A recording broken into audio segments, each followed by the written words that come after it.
On a September morning, a quiet press release from Nuuk, Greenland, stunned Washington. Greenland had chosen Canada, not the United States, as its partner for the future. In the Oval Office, President Trump was furious. The deal he'd championed had slipped away.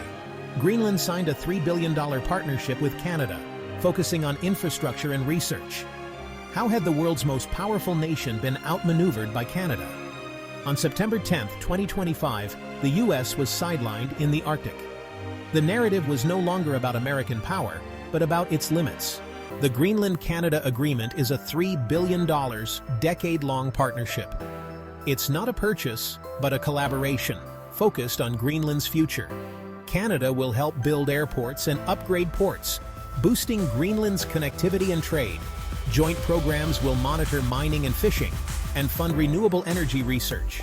Greenland's mineral wealth will be developed responsibly, following Canada's sustainable model. Education and vocational training are central, with student exchanges and Indigenous cooperation. The Inuit of Greenland and Canada will strengthen cultural and linguistic ties. This people-first approach resonated with Greenlandic leaders. Canada treated Greenland as a partner, not a commodity. The deal also creates an Arctic security and research alliance. Maritime surveillance and data sharing will increase as climate change opens new routes.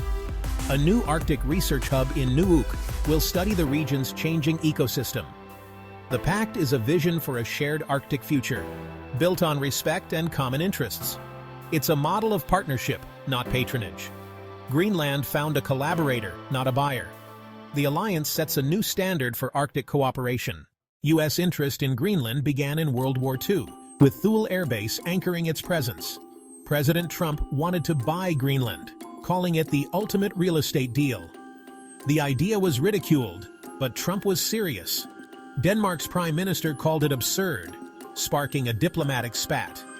Greenland, an autonomous territory, was not for sale. Despite backlash, the U.S. opened a consulate and offered aid. Greenlanders saw their homeland treated as a pawn. In the end, Greenland chose partnership over purchase. Greenland's choice of Canada was no accident. Years of quiet diplomacy and shared values paved the way. Premier Mutebe Egede called it a partnership of equals. Canada never tried to buy Greenland. It offered to build with Greenland.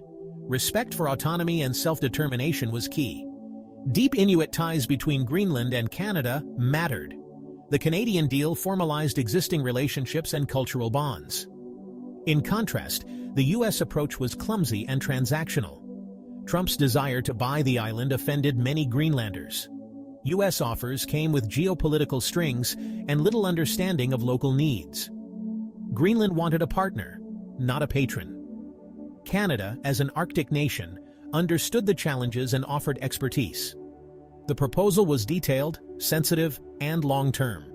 Greenland chose a neighbor who spoke its language, literally and figuratively. It was a choice for partnership, not power plays. The U.S. was selling, but Greenland wasn't buying. President Trump's reaction was immediate and explosive. On social media, he called Greenland's decision a huge mistake and blamed Denmark for disloyalty. He accused Canada of making a deal it couldn't afford. Privately, Trump was livid, demanding answers and blaming his team. He saw the loss as a personal humiliation and ordered aides to fix this. In a press conference, he dismissed Greenland as mostly ice and said, "Canada can have it." But his irritation was obvious. He kept returning to the topic. Trump's public outbursts created a diplomatic firestorm. His insults toward Denmark and Greenland alarmed allies. The focus on personal grievance over national interest was clear. Foreign policy experts saw this as confirmation of why Greenland turned away. Trump's zero-sum view of international relations was on full display. The world saw a president not just disappointed, but deeply, publicly enraged. The episode damaged U.S. credibility. It showed the risks of personalizing foreign policy. The fallout would be felt far beyond the Arctic. The Greenland-Canada deal sent shockwaves worldwide. In Ottawa, Prime Minister Trudeau hailed it as a historic step for Arctic cooperation. Greenland's leaders celebrated a future secured on their own terms. The deal was seen as a milestone toward greater independence. European allies watched with relief and concern. Pleased the crisis was over, but wary of Trump's attacks on Denmark. NATO members worried about U.S. unpredictability. The Canada-Greenland Pact was praised as a model of stable, rules-based development. Russia and China watched closely, seeing U.S. influence wane. Russian media highlighted divisions within NATO. Chinese analysts saw an opportunity in America's failure. The deal reshuffled the Arctic's balance of power.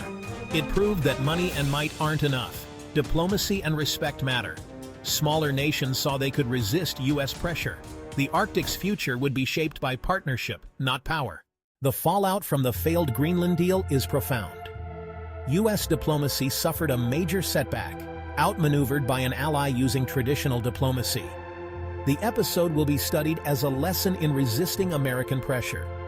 Trump's reputation as a dealmaker took a hit. His personal quest ended in public failure.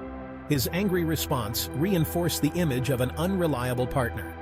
World leaders will be more cautious in future dealings. Trust, the currency of diplomacy, was damaged. U.S.-Greenland relations are now strained, with Canada as Greenland's new anchor. The U.S. remains on the Arctic sidelines, a victim of its own short-sightedness.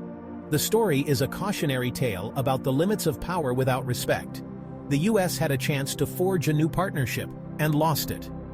The world saw a superpower told no. In diplomacy, how you ask matters as much as what you ask for. The consequences will linger long after the headlines fade.